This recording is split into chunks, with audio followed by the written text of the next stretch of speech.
ಪಶ್ಚಿಮ ಬಂಗಾಳದಲ್ಲಿ ರಾಜಕೀಯವಾಗಿ ದೊಡ್ಡ ಪಿತೂರಿಗೆ ಸಿದ್ಧತೆಗಳು ನಡೆದಿವೆಯಾ ಮತ್ತೆ ಮಮತಾ ಬ್ಯಾನರ್ಜಿ ಅವರಿಗೆ ಅದರ ಅರಿವಿದೆಯಾ?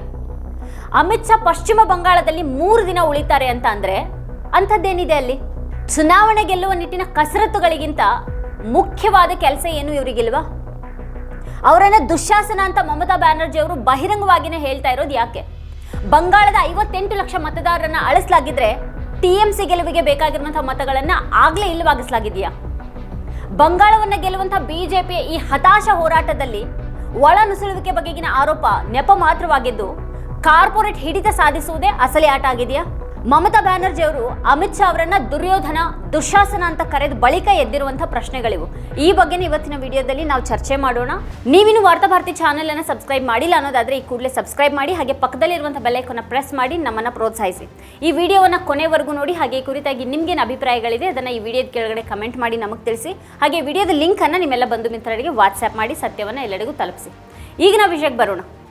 ಬಿಜೆಪಿ ಈ ಬಾರಿ ಯಾವುದೇ ಬೆಲೆ ತೆತ್ತಾದ್ರೂ ಪಶ್ಚಿಮ ಬಂಗಾಳವನ್ನ ತನ್ನ ತೆಕ್ಕೆಗೆ ತೆಗೆದುಕೊಳ್ಳಲೇಬೇಕು ಅನ್ನುವಂಥ ಒಂದು ಹಠಕ್ಕೆ ಬಿದ್ದಿದೆ. ಚುನಾವಣೆ ಇನ್ನೇನು ಸಮೀಪಿಸ್ತಾ ಇದ್ದ ಹಾಗೇನೆ ಮೋದಿ ಮತ್ತೆ ಅಮಿತ್ ಶಾ ಪಶ್ಚಿಮ ಬಂಗಾಳದಲ್ಲಿ ಕಾಣಿಸ್ಕೊಳ್ಳೋದು ಹೆಚ್ಚಾಗುತ್ತೆ.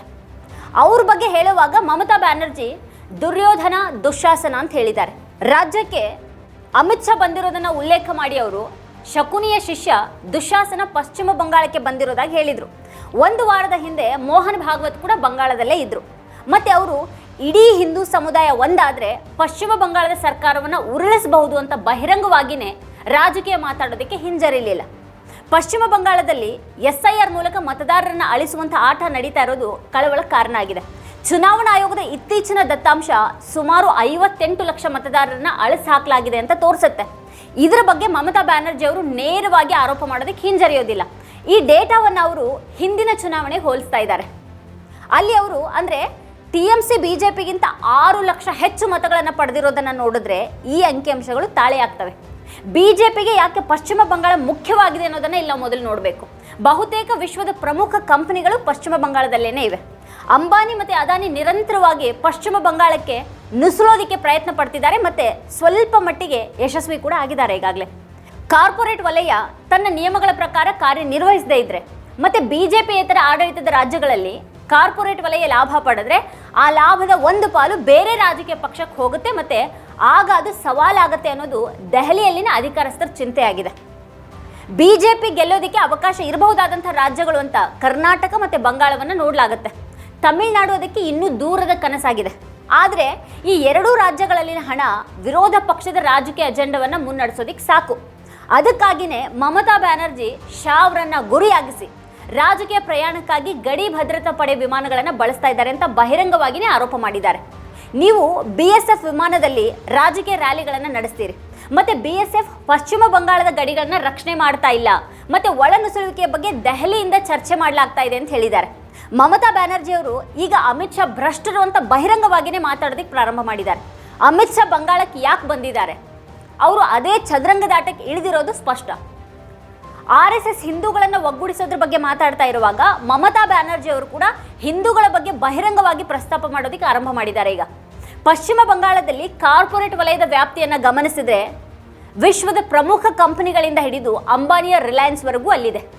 ಅಂದ್ರೆ ಈ ಇಡೀ ಪರಿಸ್ಥಿತಿ ದೆಹಲಿಯ ನಿಯಂತ್ರಣದಲ್ಲಿ ಇಲ್ಲ ಅನ್ನೋದನ್ನ ಇದು ಸೂಚಿಸುತ್ತೆ. ಹಾಗಾಗಿನೇ ಬಿಜೆಪಿಗೆ ಪಶ್ಚಿಮ ಬಂಗಾಳದ ಮಟ್ಟಿಗೆ ಒಳ ನುಸುಳುವಿಕೆಯ ವಿಚಾರ ತೋರಿಕೆಯ ಪ್ರದರ್ಶನ ಮಾತ್ರನೇ ಆಗಿದ್ದು, ಅದರ ಅಸಲಿ ಕಾರಣ ಕಾರ್ಪೊರೇಟ್ ವಲಯವನ್ನು ಹಿಡಿತಕ್ಕೆ ತೆಗೆದುಕೊಳ್ಳಲಾಗಿದೆ. ಹಾಗಾಗಿನೇ ಪಶ್ಚಿಮ ಬಂಗಾಳ ವಾಸ್ತವವಾಗಿ ಬಿಜೆಪಿಯ ಕಾರ್ಯತಂತ್ರದ ಭಾಗವಾಗಿದೆ ಅಂತ ವಿಶ್ಲೇಷಕರು ಹೇಳ್ತಾ ಇದ್ದಾರೆ. ಬಂಗಾಳದ ಮೇಲೆ ಕಾರ್ಪೊರೇಟ್ ನಿಯಂತ್ರಣವನ್ನು ಸಾಧಿಸೋದಕ್ಕೆ ದೆಹಲಿಯಲ್ಲಿ ಕೂತವರು ನೋಡ್ತಾ ಇದ್ದಾರೆ. ಈಗ ಪಶ್ಚಿಮ ಬಂಗಾಳ ಸರ್ಕಾರ ಮತ್ತೆ ದೆಹಲಿ ನಡುವಿನ ಈ ಒಂದು ಉದ್ವಿಗ್ನತೆಯಲ್ಲಿ ರಾಜ್ಯಪಾಲರ ಪಾತ್ರ ಕೂಡ ಸೇರಿ ಎಲ್ಲವೂ ಈಗ ಮತ್ತಷ್ಟು ಜಟಿಲಗೊಳ್ತಾ ಇದೆ. ಪಶ್ಚಿಮ ಬಂಗಾಳದಲ್ಲಿನ ಕಾರ್ಪೊರೇಟ್ ಲಾಭಗಳನ್ನು ಒಟ್ಟುಗೂಡಿಸಿದ್ರೆ ಆ ಹಣವು ವಿರೋಧ ಪಕ್ಷದ ಖಜಾನೆಗೆ ಹೋಗೋದ್ರಿಂದ ಬಿಜೆಪಿ ಟಿಎಂಸಿಯನ್ನು ರಾಜಕೀಯವಾಗಿ ಸೋಲಿಸೋದಕ್ಕೆ ಯಾವತ್ತಿಗೂ ಸಾಧ್ಯನೇ ಆಗೋದಿಲ್ಲ. ಆದ್ರಿಂದಾಗಿನೇ ಈಗ ಬಿಜೆಪಿ ಒಳ ನುಸುಳುವಿಕೆ ಮತ್ತೆ ಆಡಳಿತದ ಸಮಸ್ಯೆಯನ್ನು ಮುಂಚೂಣಿಗೆ ತರ್ತಾ ಇದೆ. ತನ್ನ ಅನುಕೂಲಕ್ಕೆ ಸನ್ನಿವೇಶವನ್ನು ತಿರುಗಿಸೋದಕ್ಕೆ ಅದು ಭಾವನಾತ್ಮಕ ವಾತಾವರಣವನ್ನು ಸೃಷ್ಟಿ ಮಾಡೋದಕ್ಕೆ ಅಲ್ಲಿ ನೋಡ್ತಾ ಇದೆ. ಅದಕ್ಕಾಗಿಯೇ ಈಗ ಅಮಿತ್ ಶಾ ಅವರು 3 ದಿನಗಳ ಭೇಟಿಗಾಗಿ ಪಶ್ಚಿಮ ಬಂಗಾಳದಲ್ಲಿದ್ದಾರೆ. ಅವರು ಒಳನುಸುಳುವಿಕೆ ವಿಷಯವನ್ನು ಎತ್ತುತ್ತಾ ಇದ್ದಾರೆ. ಆದರೆ ಒಳನುಸುಳುವಿಕೆಯನ್ನು ತಡೆಯೋದು ರಾಜ್ಯ ಸರ್ಕಾರಕ್ಕಿಂತ ಕೇಂದ್ರ ಸರ್ಕಾರದ ಕೆಲಸ ಅಲ್ವಾ ಅನ್ನುವಂಥ ಒಂದು ಪ್ರಶ್ನೆಯನ್ನು ಅಲ್ಲಿ ಯಾರೂ ಕೇಳಲಿಲ್ಲ. ರಾಜಸ್ಥಾನ, ಗುಜರಾತ್, ಪಂಜಾಬ್ ಅಥವಾ ಜಮ್ಮು ಕಾಶ್ಮೀರದಲ್ಲಿ ಕೇಂದ್ರ ಸರ್ಕಾರದ ಪಾತ್ರ ಹೆಚ್ಚುತ್ತಾ ಇರುವಾಗ ಪಶ್ಚಿಮ ಬಂಗಾಳದಲ್ಲಿ ಯಾಕೆ ದುರ್ಬಲ ಆಗ್ತಾ ಇದೆ? ಒಳನುಸುಳುವಿಕೆ ಪ್ರಶ್ನೆಯನ್ನು ಎತ್ತುವಾಗ ಶಾ ಗಮನ ಸಂಪೂರ್ಣವಾಗಿ ಚುನಾವಣೆಯ ಮೇಲಿದೆ. ಪಶ್ಚಿಮ ಬಂಗಾಳದಲ್ಲಿ ಎಡಪಕ್ಷಗಳು ಮತ್ತು ಕಾಂಗ್ರೆಸ್ ಎರಡೂ ಕೂಡ ನಿರ್ಮೂಲನೆಯಾಗಿವೆ. ಬಿಜೆಪಿ ಪ್ರಮುಖ ವಿರೋಧ ಪಕ್ಷ ಆಗಿದೆ. ಈಗ ಮತಗಳ ವಿಷಯದಲ್ಲಿ ಬಿಜೆಪಿಗೆ ಕೇವಲ 35 ಲಕ್ಷ ಮತಗಳು ಮಾತ್ರನೇ ಹೆಚ್ಚುವರಿಯಾಗಿ ಬೇಕಾಗತ್ತವೆ. ಇನ್ನು SIR ಮೂಲಕ ಅಳಿಸಲಾದಂಥ ಈ 58 ಲಕ್ಷ ಮತಗಳು ಕಳೆದ ಬಾರಿ TMC ಗೆದ್ದಂಥ ಪ್ರದೇಶಗಳ 70% ಪ್ರತಿನಿಧಿಸುವಂಥ ಪ್ರದೇಶಗಳಲ್ಲಿವೆ. ಆದ್ದರಿಂದಾಗಿ ಬಹುಶಃ ಬಿಜೆಪಿಗೆ ಏನು ಬೇಕೋ ಅದು ಅದಾಗಿದೆ ಈಗ. ಆದರೆ ಈಗ ಅಮಿತ್ ಶಾ ಅವರು ಬಂಗಾಳಕ್ಕೆ ಯಾಕೆ ಬಂದು ಕೂತಿದ್ದಾರೆ ಅನ್ನೋದೇ ಪ್ರಶ್ನೆ. ಈಗ ಅವ್ರಿಗೆ ಬೇಕಾಗಿರುವಂಥ ಮಾಹಿತಿ ಸಿಗೋದಿಲ್ಲ ಅಂತ ಹೇಳ್ತಾ ಇದ್ದಾರೆ ಮಮತಾ ಬ್ಯಾನರ್ಜಿ ಅವರು. ಯಾವ ಮಾಹಿತಿಯನ್ನು ಕಲೆ ಹಾಕೋದು ಶಾ ಉದ್ದೇಶ ಆಗಿದೆ. ಮುಂದಿನ 3 ತಿಂಗಳಲ್ಲಿ ಬಂಗಾಳದಲ್ಲಿ ED, CBI ಮತ್ತು IT ಮುಗಿ ಬೀಳೋದಕ್ಕೆ ಬೇಕಾದಂಥ ಮಾಹಿತಿಯನ್ನು ಸಂಗ್ರಹಿಸೋದಾಗಿರ್ಬಹುದಾ? TMCಗೆ ಕಾರ್ಪೊರೇಟ್ ಹಣ ಹೋಗದ ಹಾಗೆ ತಡೆಯುವಂಥ ಆಟಕ್ಕೆ ಅವ್ರು ಇಳಿದಿರಬಹುದಾ? ತನಿಖಾ ಸಂಸ್ಥೆಗಳು ಬಿಹಾರದಲ್ಲಿ ಮಾಡಿದ ಹಾಗೆ ಇಲ್ಲಿಯೂ ಕೂಡ ಸಕ್ರಿಯವಾಗುತ್ತವಾ? ದೇಶದ ಗೃಹ ಸಚಿವರು ಸತತ 3 ದಿನಗಳ ಕಾಲ ಪಶ್ಚಿಮ ಬಂಗಾಳದಲ್ಲಿರುವಂಥ ಸ್ಥಿತಿ ಯಾಕಿದೆ? ಚುನಾವಣೆಗಳನ್ನು ಗೆಲ್ಲೋದನ್ನು ಹೊರತುಪಡಿಸಿ ಅವರಿಗೆ ಬೇರೆ ಏನು ಕೆಲಸ ಇಲ್ವಾ ಅಥವಾ ಬೇರೆ ಏನು ಮುಖ್ಯನೇ ಅಲ್ವಾ? ಅಂತೂ ಪಶ್ಚಿಮ ಬಂಗಾಳವನ್ನು ಗೆದ್ದೇ ತೀರಬೇಕು ಅನ್ನುವಂಥ ಬಿಜೆಪಿ ಮತ್ತು ಸಂಘ ಪರಿವಾರ ತಯಾರಾಗ್ತಾ ಇರೋದಂತೂ ಸ್ಪಷ್ಟ ಆಗ್ತಿದೆ. ಅದಕ್ಕಾಗಿಯೇ ಈಗ ಅಮಿತ್ ಶಾ BSF ಸೈನಿಕರೊಂದಿಗೆ BSF ವಿಮಾನದಲ್ಲಿ ಅಲ್ಲಿಗೆ ಬಂದಿದ್ದಾರೆ. ಆದರೆ ಅವರು ಗಡಿಗೆ ಭೇಟಿಯನ್ನು ನೀಡಿಲ್ಲ, ಬದಲಾಗಿ ಅವರು ರಾಜಕೀಯ ಆಟವನ್ನು ಆಡ್ತಾ ಇದ್ದಾರೆ.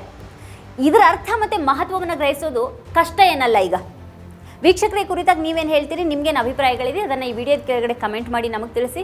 ಇದೇ ಹೊತ್ತಿನ ಸ್ಪೆಷಲ್ ನೋಡ್ತಾ ಇರಿ ವಾರ್ತಾಭಾರತಿ. ನೀವಿನ್ನೂ ವಾರ್ತಾಭಾರತಿ ಯೂಟ್ಯೂಬ್ ಚಾನಲನ್ನು ಸಬ್ಸ್ಕ್ರೈಬ್ ಮಾಡಿಲ್ಲ ಅನ್ನೋದಾದರೆ ಈ ಕೂಡಲೇ ಸಬ್ಸ್ಕ್ರೈಬ್ ಮಾಡಿ, ಹಾಗೆ ಪಕ್ಕದಲ್ಲಿರುವಂಥ ಬೆಲ್ ಐಕಾನ್ನ ಪ್ರೆಸ್ ಮಾಡಿ ನಮ್ಮನ್ನು ಪ್ರೋತ್ಸಾಹಿಸಿ.